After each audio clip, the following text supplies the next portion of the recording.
It was September 2017, and the California sun baked the streets of Hollywood. A Mercedes-Benz G-Wagon rolled up outside the Lowe's Hollywood Hotel. Inside, a man stepped out and moved onto the sidewalk. Unbeknownst to him, three men down the road talked quietly and suddenly exchanged glances. Their conversation stopped. It was clear they had been waiting, and now they believed their moment had arrived. As the man approached, the trio confronted him.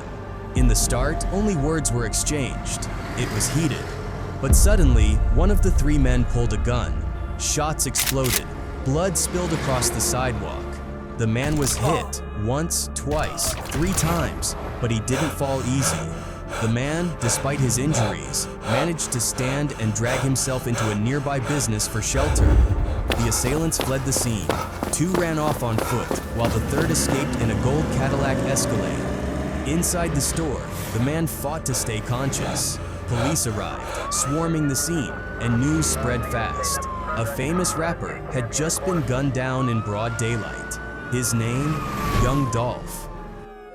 But that scene on the sidewalk in Hollywood, that wasn't the beginning. It was just the middle. By the time Dolph was bleeding out in front of tourists and camera phones, the story had already been unfolding for years. Because that wasn't the first time someone had tried to take him out, and it wouldn't be the last. The truth is, this wasn't about robbery or about a random dispute.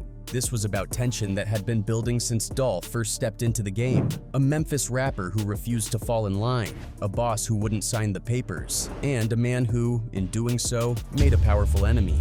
To understand why Dolph's no carried so much weight, you've got to understand Memphis. In the early 2010s, Yo Gotti had built himself into the face of Memphis rap. His label, collective music group CMG, was getting real traction. He had mainstream hits like Down in the DM and 5-Star Chick, a distribution deal with Epic Records, and was setting up to be a label boss like Jay-Z or Birdman. So when a new Memphis rapper named Young Dolph started making waves, Gotti took notice. Dolph was different. He wasn't just hot in the streets. He was independent, fully self-funded, and unapologetically cocky about it. He sold his mixtapes out the trunk, reinvested everything, and built his label, Paper Route Empire, from scratch. He didn't ask for help and didn't want it. Around 2014, according to multiple sources including Dolph himself, Gotti reached out to sign him. Not once, but 3 different times. Dolph turned him down each time. Politely at first, but with each rejection, it got colder. Do a paper route in CMG. I mean, like, that's my label. Paper route. To Gotti, who prided himself on putting other Memphis artists on, this was personal. He felt disrespected. Dolph, a younger artist with less time in the game, was basically telling him, "I don't need you." Instead of keeping it quiet, Dolph let it be known, publicly. In 2015, he dropped the single Play With Yo Mama, produced by Zaytoven. On the surface, it's just another street record, but the lyrics, they cut deep. Went from my biggest fan to my biggest hater. Begging me to sign with you, but I had too much paper. It was clear Dolph was calling out Gotti. The city heard it, the industry insiders heard it, and most importantly, Gotti heard it. Not long after, Gotti released Don't Beef With Me, a song that wasn't directly about Dolph, but had enough venom to suggest he wasn't playing either. Still, Dolph kept applying pressure. In 2016, he released his debut studio album titled King of Memphis. That title alone was a shot at Gotti, who for years had been known in the city as The King, naming the album that was like spray painting your name over someone else's plaque. It wasn't subtle, it was a full-on challenge. When asked why he chose the name, Dolph smiled and said, "Like, you can't even sit with me, you can't ride with me, we can't do business or nothing, bro, if you don't feel like you a king. It's not called The King of Memphis. They paved the way for me. You know what I mean? It's just I'm the one that's changing the game and changing it up. It ain't no this person the king of Memphis, none of that." Gotti, again, didn't respond with lyrics, but Dolph's camp began to notice weird things. Venues in Memphis suddenly wouldn't book him. Promoters backed out. DJs avoided spinning his records. Dolph believed Gotti was blackballing him locally. And it wasn't paranoia, the pattern was consistent. Still, he kept pushing. In 2017, Dolph dropped a mixtape called Gelato, and followed it with Bulletproof, a project whose track list alone was one of the most savage responses in modern rap beef history. Dolph later claimed that over 100 bullets had been fired at him in Charlotte, North Carolina, and 100 shots was his way of mocking the failed attempt. Yeah, I was laughing at all this. It's like when you get so much money, a lot of stuff, you see negativity or you see a lot of stuff come your way, like you don't even indulge in it or you laugh at it, brush it off, you keep like, It's funny to you. Dolph believed Yo Gotti had sent Black Youngsta, one of his newer signees, to stir things up, just like Gotti had once clashed with 3-6 Mafia to make a name for himself. Dolph saw it as a recycled playbook, and he wasn't impressed. So instead of backing down, he threw gas on the fire. He called himself the king. He clowned 100 failed shots. He refused the deal, and the one thing he kept repeating, in music, interviews, and online, was clear. Press my don't play with me. Play with your. I remember this wasn't about a few lyrics or interviews anymore. Dolph had stepped on toes, dented egos, and outshined people who expected him to fade. And deep down, he knew what that meant. By February 2017, the tension had officially crossed state lines. Young Dolph was no longer just throwing shots in music. He was stepping on stages city to city, showing his face and flexing like nothing could touch him. And it wasn't just confidence, it was strategic. He had just dropped Gelato featuring Future, Wiz Khalifa, and Migos. The streets were behind him. The energy was shifting. One of his stops, Charlotte, North Carolina, during CIA Weekend, a massive yearly basketball and music event that packs the city with celebrities, promoters, and street crews. Everyone knew Dolph would be there. His name was on flyers. His cars, including his signature camouflage print Mercedes G-Wagon, were parked out front. He wasn't hiding. He was performing at multiple events that weekend. And that's when it happened.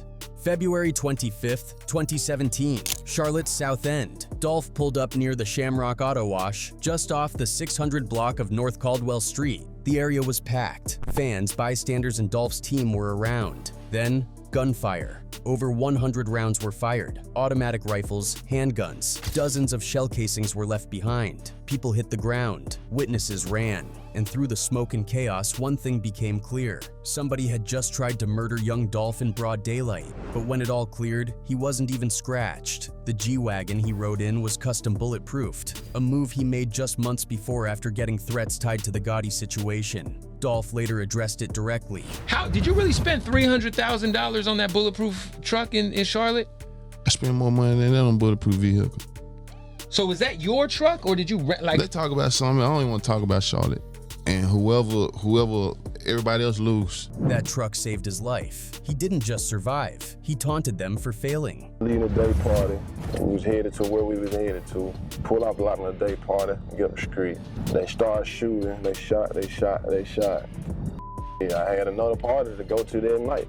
You know what I mean? Like, that was what was on the internet. People had everywhere, like, after it had happened, everybody was doing a lot of talking. They were like, oh, Dolph got hit. The footage spread everywhere. News anchors, fans, and industry blogs started connecting dots.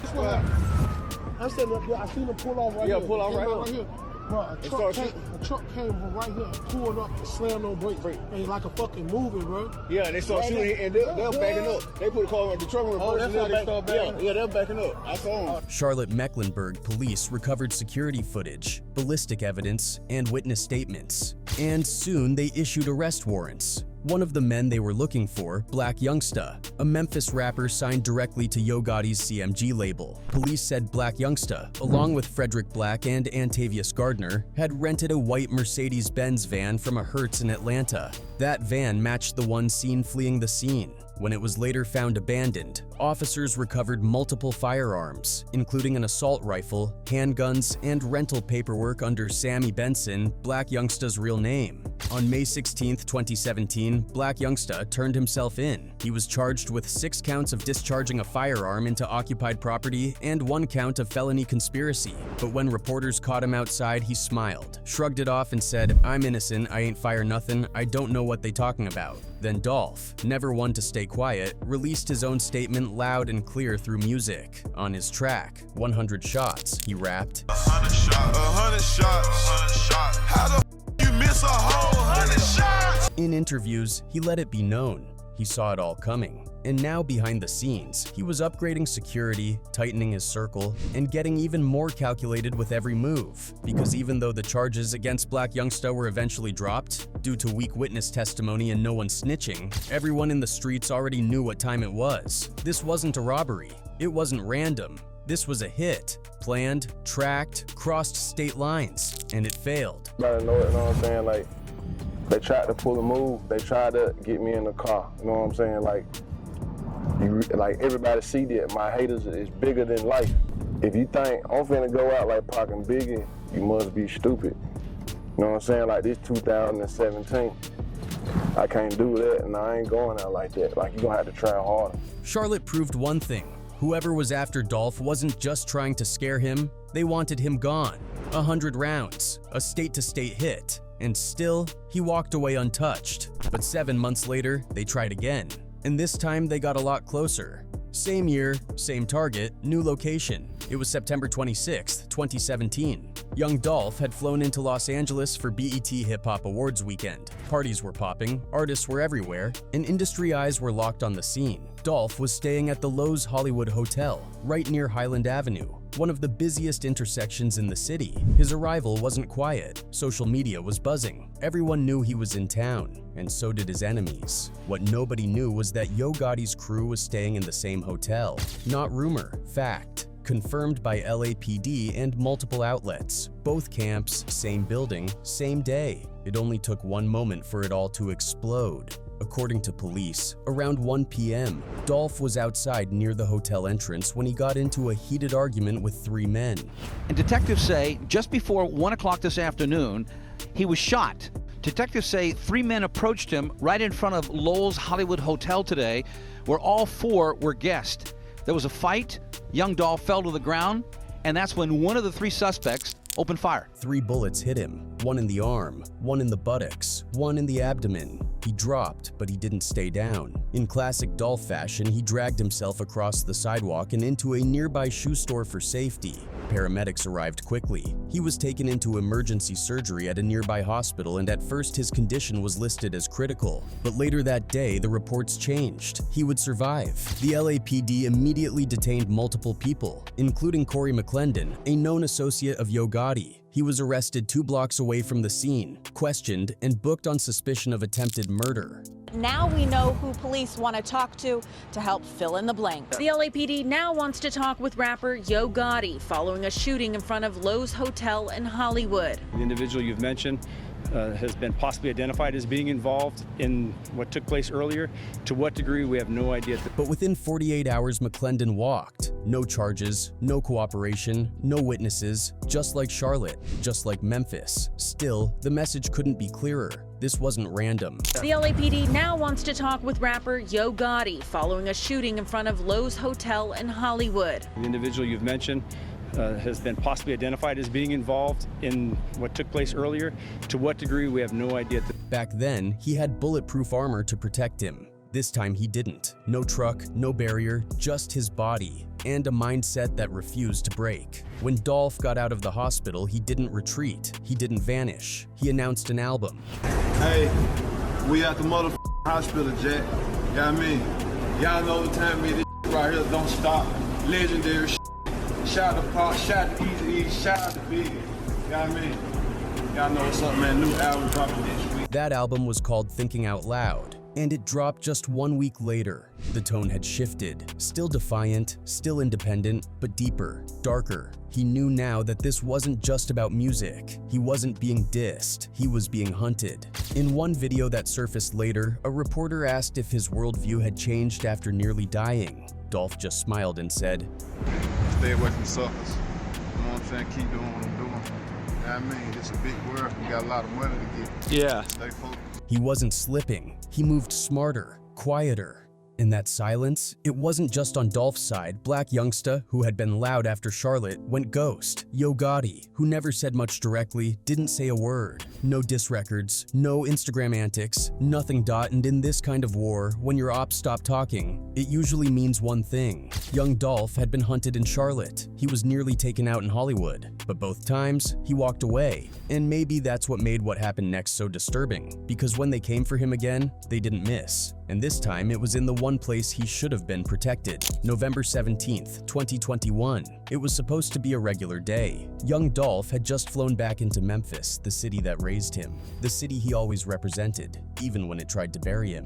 He wasn't there for a concert. No interviews, no big event. He was there to give back. Dolph and his team were preparing for their annual Thanksgiving giveaway, where they handed out turkeys to local families, a tradition he never missed. But before the event, he stopped by Makeda's Homemade Cookies, a small black-owned bakery on Airways Boulevard, just minutes from Memphis International Airport. This wasn't just any store. Dolph had shouted them out in interviews. He posted them on his socials. Whenever he was in Memphis, he supported them publicly. Inside that bakery, Dolph wasn't a rapper. He was family. He pulled up in his camouflage print C7 Corvette Stingray, the same car everyone in Memphis knew was his. He went inside to grab cookies for his mother. And then, it happened. Surveillance footage shows a white Mercedes-Benz E-Class coupe pull up and stop just feet from the storefront. Two masked men jumped out, one with a Draco AK-style pistol, the other with an AR-15-style rifle. They didn't talk. They didn't hesitate. They raised their weapons and started firing. Over 22 rounds tore through the bakery's windows. Dolph didn't even have time to react. He was hit multiple times, and by the time first responders arrived, it was already too late. At 36 years old, Adolph Robert Thornton Jr., known to the world as Young Dolphs, was pronounced dead on the scene. Memphis rapper Young Dolph was shot and killed at a bakery today. Young Dolph, whose real name is Adolph Robert Thornton Jr., was reportedly buying cookies at this bakery in his hometown when someone drove up and shot him. The internet exploded within minutes. Fans, journalists, rappers, people who had never even heard of Makeda's Cookies showed up to the crime scene. Cameras flashed, candles were lit, and the conspiracy theories began. Was this a robbery, a random hit, or something deeper? Because the details didn't add up. The white Mercedes, it had no tags. Clean. The hit took under 60 seconds. In, out. Nothing was taken. No wallets, no jewelry, no words exchanged, just firepower. And then investigators made a chilling discovery. That white Mercedes had been reported stolen weeks earlier from South Memphis. It was found later that day abandoned behind a vacant home in Orange Mound. Inside were fingerprints and trace evidence. That's what led them to Justin Johnson, also known as Straight Drop, a local rapper with street affiliations and rumored connections to CMG, Yo Gotti's label. Shortly after, another man, Cornelius Smith, was arrested and charged. Then came more names, more links, and what set the internet ablaze? Straight Drop had performed at a CMG event. He had posted pictures showing affiliation with Gotti's crew. People didn't need a press release. The streets had already decided. No, Yo Gotti's name wasn't in the indictment. But when it came to Dolph's death, the city didn't speak in legalese. Fans were convinced that the people responsible for Dolph's death were close enough to know his movements, close enough to strike when his guard was down. And that's what hurt the most. This time, Dolph wasn't in LA. He wasn't out of state. He was home, and he was killed doing what he always did. Supporting his community. No club, no chain flashing, no flex, just cookies for his mother. But for some people, that wasn't enough. Some couldn't stomach the fact that Dolph had dodged every bullet they sent and still kept rising. He stayed independent. He built Paper Route Empire into something real. He mentored young talent like Key Glock, gave back to neighborhoods the industry forgot, and still owned all his masters. Dolph had survived too much to go out quietly. But this time, the damage wasn't just physical. It cracked something in the city.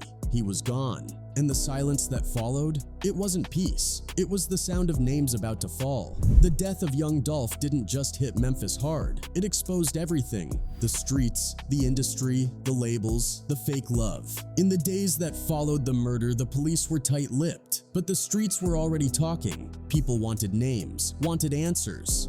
And on January 5th, 2022, they got one. Justin Johnson, better known as Straight Drop, was officially named a suspect. The Memphis Police, U.S. Marshals, and TBI launched a joint manhunt. They offered a $15,000 reward for information leading to his arrest. But this wasn't some random street dude. Straight Drop was a local rapper, and not just any rapper. He had performed at Yo Gotti's birthday bash in 2017. He had posted pictures in pre-chains, allegedly gifted to him before flipping sides. Some said he used to hang around Dolph. But the most damning part, Straight Drop had ties to both sides. He didn't need a tip-off. He already knew where Dolph moved, when he traveled, when his security was light. On January 11th, 2022, Straight Drop was arrested in Indiana after a national manhunt. And when they caught him, he was still online, still flexing, still acting untouchable, like nothing had happened. even before turning himself in, he dropped a music video called Track Hawk, shot inside an abandoned church, wearing designer, rapping about being untouchable. The arrogance was impossible to ignore. He wasn't the only one. Alongside him, Cornelius Smith, already sitting in jail on charges tied to the stolen white Mercedes used in the killing, was charged in connection with the murder. Then came Shundale Barnett, arrested alongside Johnson in Indiana. Then Devin Burns, another alleged accomplice from Memphis. But even with all these names, one question kept circling. Were they acting alone? Or was someone higher up pulling the strings? That's where things got quiet. Too quiet, because the motive still didn't make sense. Why would Straight Drop, a rapper who had a shot at success, throw it all away in a hit this sloppy, this public? Unless he didn't throw it away. Unless he did what he was told. Unless the silence was part of the design. People started looking back towards CMG, not because the court named them, but because the pattern kept repeating. And then came the moment that set the internet off. Just days after Dolph's funeral, Black Youngsta dropped a song called I'm Assuming. And in the video, he's standing in front of a mausoleum, flashing guns and throwing subliminals, a move fans immediately took as a shot at Dolph posthumously. The timing, the imagery, the tone, it all crossed a line. And TMZ reports you're on the LAPD's radar in connection to the young Dolph shooting. Me and Home never had one argument. You know what I'm saying? Ever in life. But even if Gotti didn't get involved in young Dolph's life, his people did, and the silence around their actions spoke even louder. Dolph's cousin and closest collaborator Key Glock had been silent through it all. But after Black Youngsta's video dropped, Glock finally posted, "Dolph ain't die for clout. He died cause y'all couldn't stop him." He followed it with a tribute tape called Long Live Dolph, filled with grief and fire. No interviews, no drama, just pain and loyalty. Behind the scenes, rumors started to swirl, that plea deals were being whispered, that people were lawyering up, and that maybe, just maybe, some of these shooters weren't really the ones who called the play. Maybe they were just players on a board someone else set up. Because Yo Gotti never had to touch a gun. He didn't have to order anything directly. But when the people in your camp keep being the last ones seen near a body, the streets don't wait for indictments. Dolph turned down the deal. He kept his masters. He kept his city. And in the end, that's why they couldn't let him breathe. Anyway, that's it for the video, folks. Bye.